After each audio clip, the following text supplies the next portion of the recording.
qua, siamo arrivati a Gruta Fregada, praticamente una grotta che sta a fianco alla tomba. Guardate che spettacolo, la tomba è là e qua, quello sembra un viso, cioè Gruta Fregada per l'appunto, che adesso ci apprestiamo ad andare a vedere. Eccola qua, aiuto, ci siamo. Questa è la parte, l'ingresso, e questa è la grotta.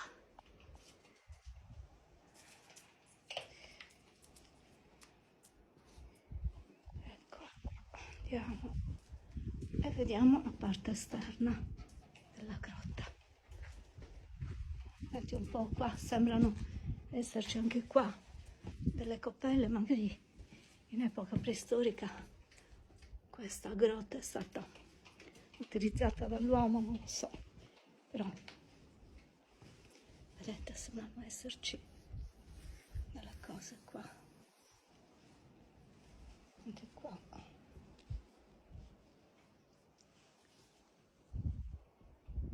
Guardate che meraviglia. Questo sembra proprio essere coppelle, guardate, qua, qua, qua,